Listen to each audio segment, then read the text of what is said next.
Selamat pagi teman-teman. Nah, jadi sesuai dengan apa yang kalian lihat di judul, nah jadi pada video kali ini saya akan menjelaskan ataupun memberikan kalian sebuah rekomendasi aplikasi perpustakaan pribadi. Nah, jadi namanya adalah Sidebook seperti ini. Nah, jadi bisa kalian lihat di sini, saya punya beberapa koleksi, di antaranya adalah ada buku-buku agama dan tradisi, itu saya letakkan di rak paling atas. Oke, kita buka dulu.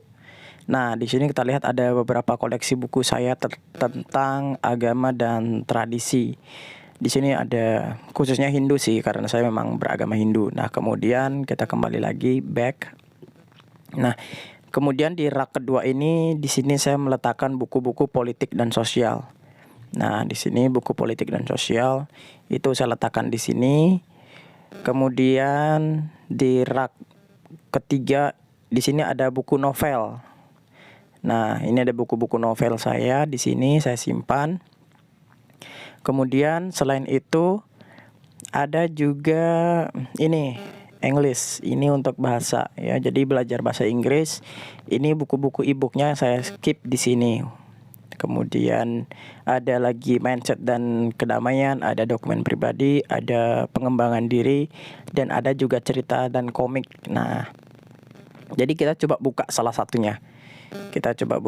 satunya. Misalnya nih, di buku ini saya buka misalnya tentang ini. Nah, jadi tampilannya itu seperti ini. Kemudian kita bisa geser-geser. Nah, jadi kita pindah halaman cukup dengan cara digeser seperti ini. Proses kita membaca buku pada umumnya. Nah, kemudian di sini ada beberapa nih menu-menu yang bisa kita gunakan atau tools. Yang pertama ini. Logo pencarian ini kita bisa gunakan untuk mencari kata yang ada di dalam buku ini. Kemudian ini ada share untuk membagikan. Ini ada logo notes untuk kita memberikan sebuah coretan, misalnya seperti apa ya, garis bawah seperti ini, atau juga bisa berupa apa istilahnya, seperti tanda stabilo seperti itu ya. Jadi itu kita gunakan untuk itu.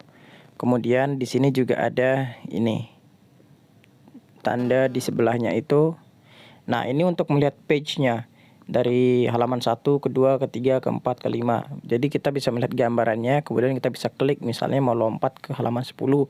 Nah, seperti itu. Ini kita gunakan untuk lompat. Kemudian ini bookmark. Ini untuk menandai. Misalnya kita baru baca di halaman 25. Nah, misalnya kita merasa bahwa di halaman ini ada sesuatu yang penting. Nah, maka kita bisa tandai di sini. Kita add. Nah, kemudian akan tersimpan di halaman 1 Eko Prasetyo. Nah, kemudian di sini di sebelahnya lagi yang paling ujung. Nah, di sini untuk quick switch. Kita misalnya mau pindah ke buku yang lain. Nah, jadi kita bisa pakai ini buat pindah-pindahnya. Jadi nggak usah kita kembali melihat ke rak lagi gitu. Tinggal pakai itu aja. Kemudian di sini juga ada tanda apa istilahnya, tanda panah kiri kanan ini untuk pindah ke slide 1, slide 2. Jadi kalian bisa klik ini atau juga bisa digeser. Sama-sama boleh ya. Kemudian ini tanda ini untuk kita pindah ke page berikutnya jika misalnya kita ingin lompat misalnya. Karena kalau digeser itu kan perlu waktu yang cukup lama.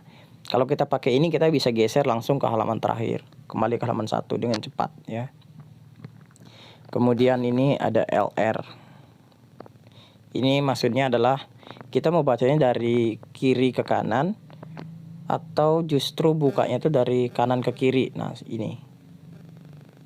Ya, kita bisa setting. Kita gunakan yang normal saja, yaitu left ke right. Kemudian ada wide intervals. Kalau kita klik ini untuk ukurannya ini kecil. Kemudian ada non interval. Nah, kita bisa setting. Kemudian ada page scroll. Nah, ini page scroll. Ada juga free scroll ya. Kemudian ini ada curl. Ini untuk animasi ketika kita geser. Nah, jadi ini dia perpindahannya seperti sebuah slide. Kalau kita pakai curl itu seperti buku. Nah, jadi kita bisa setting. Oke. Seperti itu, kemudian kita back kembali lagi. Nah, ini koleksinya. Nah, jadi kita bisa buat apa istilahnya rak seperti ini. Jadi kita bisa mau bukunya itu dia ditata seperti ini, ataukah kita mau tata dia berdiri seperti ini. Ini namanya folder book ya. Jadi kalau mau buat folder book itu kita tinggal klik di sini, ada di pojok kanan atas ada edit. Nah, kemudian di pojok kiri bawah ada di sini add folder. Nah, kemudian akan muncul seperti ini.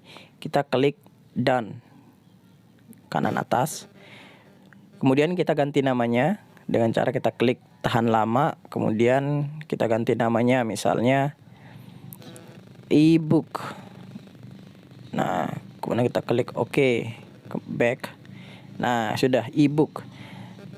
Jadi nanti buku, maksudnya folder ini kita bisa isi dengan buku-buku yang kita download, baik itu dari Google atau mungkin dari Drive atau mungkin sharing sama pengguna-pengguna slidebook atau pengguna-pengguna ebook juga bisa. Nanti kalian keep di sini, ya. Atau kalian mau taruh di luar di sini juga gak apa-apa. Seperti ini nanti tampilannya juga gak apa-apa. Nah, kemudian terus bagaimana cara kita untuk menambahkan? Nah, kalau mau menambahkan itu kita di sini klik aja info di kanan bawah. Nah, kemudian di sini ada import method. Nah, di sini dijelaskan beberapa metode ataupun cara-cara untuk menambahkan. Yang pertama transfer file browser. Nah, jadi transfer file browser ini biasanya ketika kita buka ebook dari internet itu bakalan muncul tampilan mau dibuka menggunakan apa. Apakah mau dibuka menggunakan PDF viewer. Nah, kemudian di sana akan ada pilihan buka menggunakan slidebook. Nah, dengan begitu nanti akan otomatis ditambahkan ke dalam slidebook. Nah, yang kedua ada transfer the file to the home folder. Nah, jadi ini dengan cara kita memindahkan PDF itu secara manual ke folder yang sudah disediakan oleh slidebook.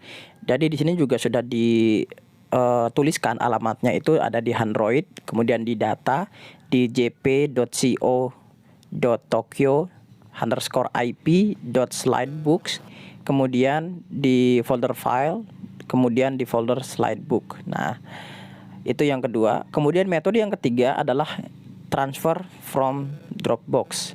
Jadi kita buat dulu akun Dropbox. Jadi nanti PDF-nya kita upload ke Dropbox, kemudian baru nanti kita add.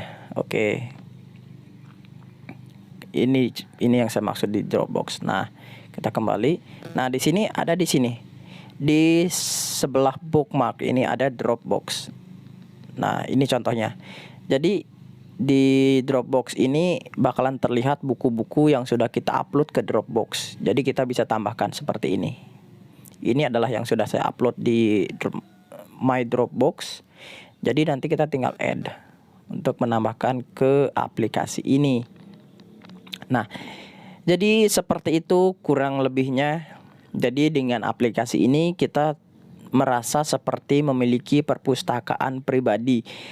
Ya, jadi memang nuansa membaca buku dalam ebook dan buku secara fisik itu berbeda, jauh berbeda. Tapi ya bisa dikatakan karena kalau kita membawa buku yang secara fisik itu kita kadang kesulitan. Kita nggak bisa buka di segala situasi. Namun ketika kita punya ebook itu kita bisa buka kapanpun dan dimanapun selama kita membawa ponsel.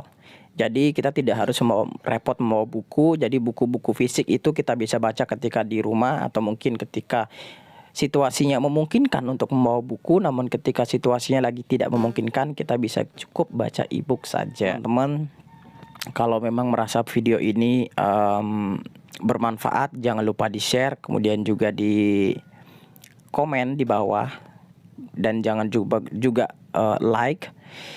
Sama juga mohon untuk di subscribe untuk mendukung channel ini agar bisa terus berkembang. Sekian dari saya, Yudiantara, saya undur diri. Terima kasih.